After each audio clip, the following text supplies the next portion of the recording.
Let it go, Toastmaster Mahalakshmi. Toastmaster Mahalakshmi, let it go. Thank you. Before starting, I would like to check, am I audible and visible? Thank you. Don't let them in, don't let them see. Be the good girl you always have to be. Conceal, don't show, don't let them know. Well, now they know. Let it go, let it go. Can't hold it back anymore. Let it go, let it go. Turn away and slam the door. Good evening, Toastmasters and guests. You might wonder why this song. It's because this is the song I can easily resonate with at sometimes. I am here standing in front of you all to break the ice into pieces and to give you some glimpses of my life. It was back then in late 1990s, in the month of February, my mom was undergoing her labor pain. Yes. With her ball-like mummy tummy, she couldn't make it to the hospital during the late night hours. Come on, don't imagine the night to be raining cats and dogs like it is shown in Indian movies, okay? To denote the birth of the hero or heroine for that matter. It was just an ordinary night. People were so lazy, they were just walking here, there, swatting mosquitoes and yawning. The night was as ordinary as every other night. My father, being a dutiful husband and an excited father-to-be, was running pillar to post to catch an auto. He couldn't find that. Somehow he found the auto and they both reached the hospital, panting and shivering. The moment when they reached the hospital, the doctor was also there. She checked my mother and she said, the amniotic sac has gone dry. We have to opt for C-section. My father, being a man and only in his late 20s, had no clue at all. He didn't know as to how to react or respond. But being a wise man, that is my dad, what he did, he just let it go. He just let things happen. He signed and he waited for the operation to get over. After what seemed an eternity, there came the shrilling sound of the baby. You know who that baby was? Raghavan, is it me? Yeah, No, yeah. plot twist, it's my sister. Okay, it was my nagging, troublesome, cute, pretty sister was born. I was there in the scene, behind the scene, as a 4-year-old neglected child, looking at my parents showering their love on the newly born creature. What else to do? I just let it go. Years passed.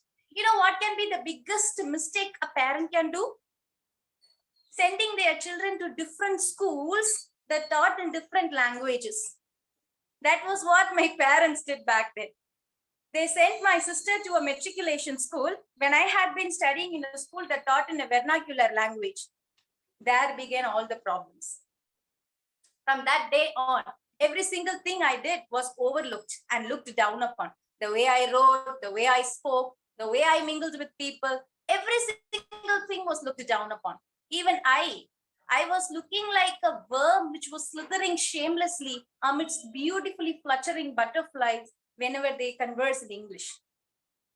And my parents, my neighbors, my relatives, every single person would be asking me this question: why are you not studying in that school where your sister is studying? What can be done? I just let it go.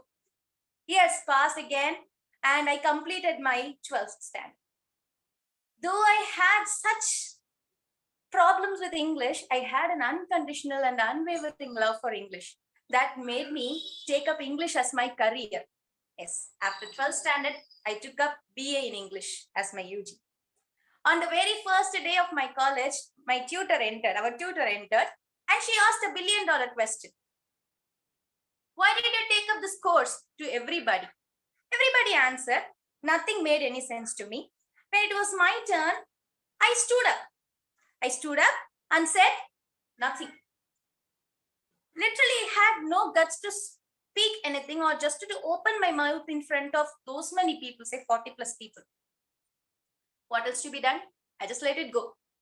Again, semesters approached, years passed. My scores were intact. Somehow I made it a point that I scored well.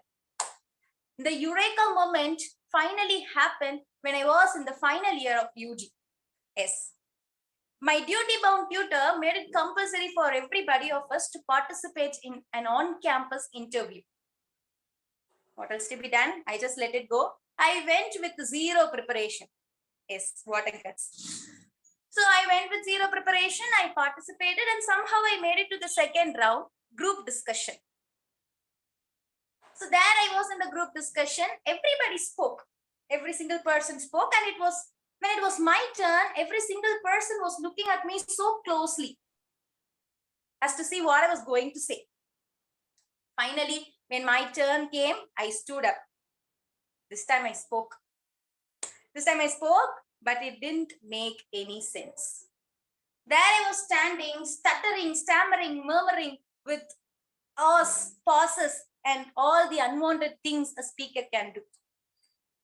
So finally, it didn't make any sense at all to anybody. And that was the very first time I couldn't say, let it go. I realized the bitter truth of my life. Everything cannot be left. Everything cannot be left as it is. Okay, we cannot say let it go for everything. So here I am standing in front of all of you as a Toastmaster, and I believe I have taken some conscious step and without just saying let it go. Thank you. Over to you, Tia.